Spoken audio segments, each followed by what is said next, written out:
말씀은 여호수아서 어제 본 그대로 여호수아서 1장 1절과 2절만 보도록 하겠습니다. 오늘도 여호수아서 개관으로 들어갑니다. 여호수아서 1장 1절로 2절. 여호와의 종 모세가 죽은 후에 여호와께서 모세의 수종자 눈의 아들 여호수아에게 말씀하여 이르시되 내 종 모세가 죽었으니 이제 너는 이 모든 백성과 더불어 일어나 이 요단을 건너 내가 그들 곧 이스라엘 자손에게 주는 그 땅으로 가라. 아멘. 어제는 전체 개요를 받고 오늘은 구조를 좀 보도록 하겠습니다. 여호수아서는 크게 가나안 정복 전쟁의 수행 과정을 보도하는 전반부 1장부터 12장까지의 내용과 땅의 분배와 정착 과정을 보도하는 후반부 13장부터 24장까지로 나눌 수 있습니다.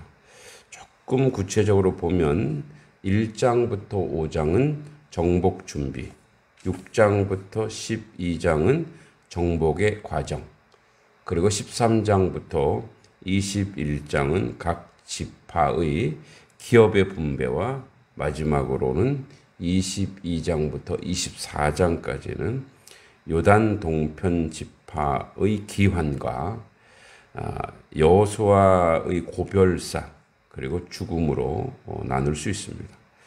이 중 가운데 두 부분, 즉 정복 과정, 지파별 분배, 요 과정은 두 내용은 이제 정복과 기업의 분배라는 여호수아서의 내용을 뼈대를 가지고 있습니다. 그래서 앞뒤 두 단락은 그 내용의 그 신학적 의미를 부여하는 역할을 하고 있습니다. 1장에서 5장까지는 이제 모세의 사후 새 지도자가 된 여호수아에게 가나안 정복의 명령이 주어지고 그것을 권면하는 내용으로 시작됩니다. 하나님은 여호수아가 율법의 말씀을 지키고 행하면 평생에 그와 함께 하시고 그를 당할 대적이 없을 것이므로 강하고 담대하라고 말씀하십니다. 곧 가나안은 여호와께서 이스라엘에게 주기로 한 작정한 땅인 것과 가나안 정복이라는 위협의 달성 여부는 하나님의 말씀에 대한 순종과 믿음에 달려 있다는 것을 밝히고 있습니다. 그래서 우리가 뭐 할 것이지만 여호수아서 이제 1장 6절에 보면 강하고 담대하라. 너는 내가 그들의 조상에게 맹세하여 그들에게 주리라 한 땅을 이 백성에게 차지하게 하리라. 오직 강하고 극히 담대하여 나의 종 모세가 내게 명령한 그 율법을 다 지켜 행하고 우로나 좌로나 치우치지 말라. 그리하면 어디로 가든지 형통하리니 이 율법책을 내 입에서 떠나지 말게 하며 주야로 그것을 묵상하여 그 안에 기록된 대로 다 지켜 행하라. 그러면 내 길이 평탄하게 될 것이며 내가 형통하리라. 그러니까 강하고 담대한 내용이 뭐냐? 그러니까 표면적으로는 땅의 정복이지만 그 속 깊은 뜻은 여호와의 말씀을 온전히 순종하기 위해서 필요한 것이 강하고 담대하다라는 거죠. 이제 여리고 기생 라합의 고백과 출애굽 1세대의 정탐꾼들의 보고가 이제 두 정탐꾼들의 대조되는 보고, 그리고 여호와의 이적과 요단강 도하 사건 등 모두 가나안 정복 전쟁의 성공을 예견하고 있습니다. 또한 요단강을 건너 이스라엘 백성이 길갈에서 이제 할례를 행하고 가나안의 첫 유월절을 지킨 사건은 그들의 노예로서의 수치를 벗어버리고 이제 가나안의 정복, 가나안 땅의 기업의 산물을 누리게 될 것이라고 하는 희망을 암시하고 있습니다. 특히 정복 전쟁이 시작되기 직전인 5장 마지막 부분에 여호와의 군대 장관이 출현합니다. 그 전쟁이 여호와의 주도에 의한 여호와의 전쟁이라는 것을 암시하고 있습니다. 정복 준비에 단락에 포함되어 있는 사건들은 각각 독립적인 신학적 의미를 지니고 있지만 특히 여호수아 전체 구조상 위치에서 가나안 전복 전쟁의 긍정적인 전조, 예견을 하고 있는 사건들이 나타나죠. 이제 6장부터 12장까지는 구체적인 이 정복 전쟁 과정을 진술하고 있습니다. 이스라엘의 가나안 정복 전쟁은 중부, 남부, 북부 순으로 단계별로 진행됩니다. 이스라엘은 제일 먼저 가나안 중부 요새 도시인 여리고를 하나님의 특별한 역사로 정복합니다. 또 이어서 중부의 비교적 작은 성읍인 두 번째 아이성을 공격합니다. 그러나 쉽게 승리할 것이라고 하는 그 자만이 무너집니다. 아이성 전투의 패배는 나중에 얘기하겠지만 이스라엘의 불순종에 있었던 거죠. 이 아이성 패배를 당하게 돼서 이스라엘은 크게 위기에 직면하게 됩니다. 이에 그 패배 원인이 아간의 범죄 때문인 것이 밝혀지게 되고 그 문제를 해결한 후에 이스라엘은 아이성을 재차 공격해 승리하게 됩니다.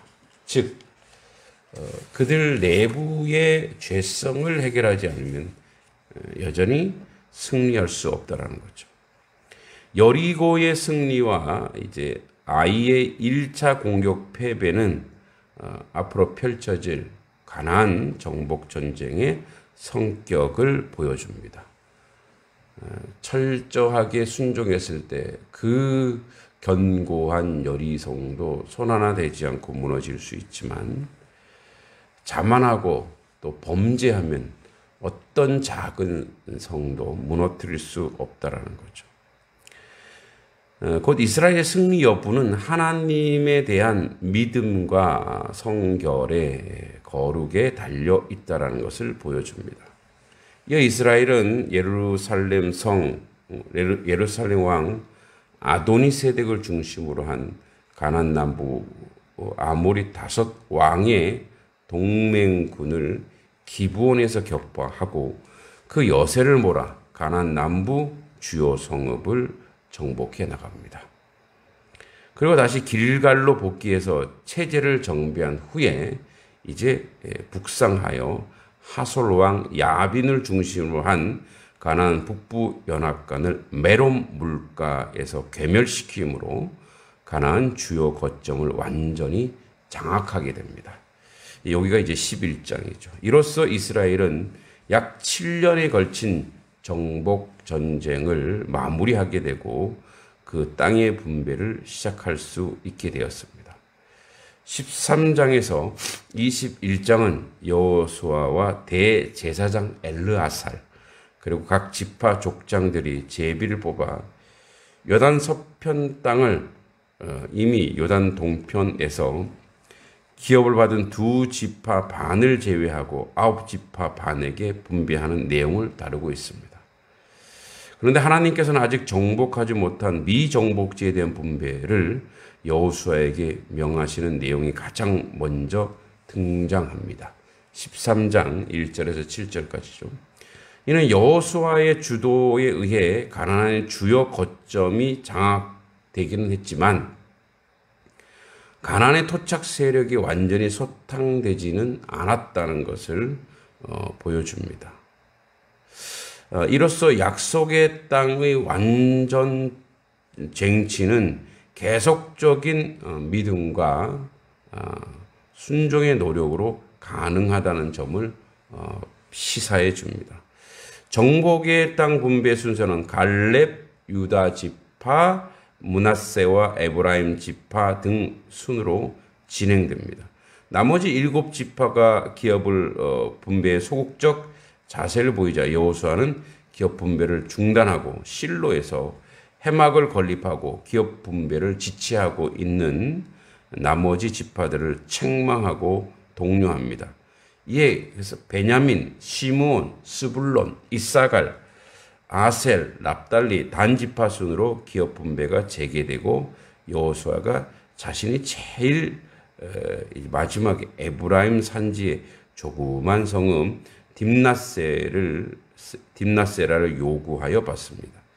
그리고 20장과 21장은 따로 기업이 없는 레위 지파를 위하여 이스라엘 전 지파의 기업에서 모두 48개의 성읍을 구별하여 그들에게 거주지로 줌으로써 기업 분배가 완료됩니다. 그러니까 레위 지파는 한 지파마다 2개의 성읍에서 그들이 기거하고 있었던 거죠.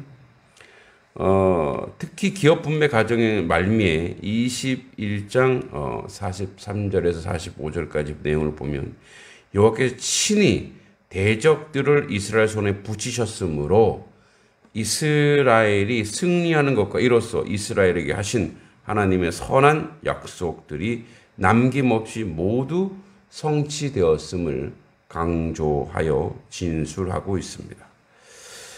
자, 첫 부분인 1장에서 5장이 가나안 정복을 위한 준비 과정에 대한 진술이라면 마지막 부분 22장부터 24장은 정복을 마무리하고 정착해야 할 미래 세대들을 준비시키기 위한 진술이라고 할 수 있습니다. 여호수아에게 기한하는 요단 동편 지파들에게 여호와의 율법을 행하며 여호와를 사랑하고 마음과 성품을 다하여 섬기라고 권면하고 있습니다. 그리고 세겜에서 전 이스라엘 백성을 향하여 권면한 내용을 기본적으로 일치합니다. 뿐만 아니라 이제 이런 권면 내용은 이스라엘 지도자들에 대한 내용과 또 동일합니다. 이 권면 내용은 여호수아 자신이 가나안 정복의 대기업을 위임받았을 때 여호와께로부터 받은 권면의 내용과도 일맥상통합니다. 결국 여호수아에서는 가나안 정복 과정에서나 그 이후 미래 세대들이 남은 정복을 완수하고 평안히 정착하는 과정에서 이스라엘의 성공과 축복의 여부는 이스라엘이 언약의 백성으로 오직 여호와의 율법을 성실히 행하고 그분만을 진정으로 섬기는 것에 달려 있음을 말해주고 있습니다. 그래서 보면 그 땅으로 가는 것이 대단히 중요합니다. 그 땅이 중요하지만 그 땅은 어떤 땅이냐? 악하고 음란한 가나안 족속들을 그 큰 피해 대가를 치르고 그 땅에 가는 이유가 뭐냐? 바로 하나님의 말씀이 그 땅에 실현되게 하기 위해서라는 것을 우리는 기억해야 합니다. 우리는 율법, 즉 하나님의 말씀을 가진 자로 우리에게 속한 땅이 가나안 땅이라면 이 땅에서 행해야 될 일이 뭐냐? 이 땅에서 하나님의 말씀이 실현되도록 해야 한다는 거죠. 하나님의 뜻이 실현되고 하나님의 그 영광이 드러나는 거죠. 그러니까 가나안 땅은 하나님의 말씀을 실현하는 그런 하나님의 왕국, 바실레이아, 하나님 나라가 그곳에 이루어지게 하는 것, 그것이 그들의 사명입니다. 그럴 때 하나님이 복을 주시고 은혜 가운데 거하게 한다는 거죠. 그래서 담대함이 필요하고 좌우로 치우치지 말라. 왜? 하나님이 함께한다. 즉 하나님이 우리와 함께하는 증거는 뭐냐?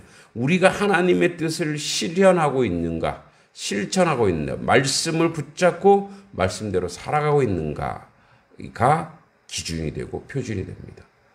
오늘도 여러분들이 거한 모든 장소, 모든 지역이 여호와의 말씀이 실현되는, 말씀이 실천되는, 말씀이 선포되는, 말씀이 역사하는 곳으로 세워지기를 바랍니다. 그곳으로 주님이 가라고 말씀하십니다.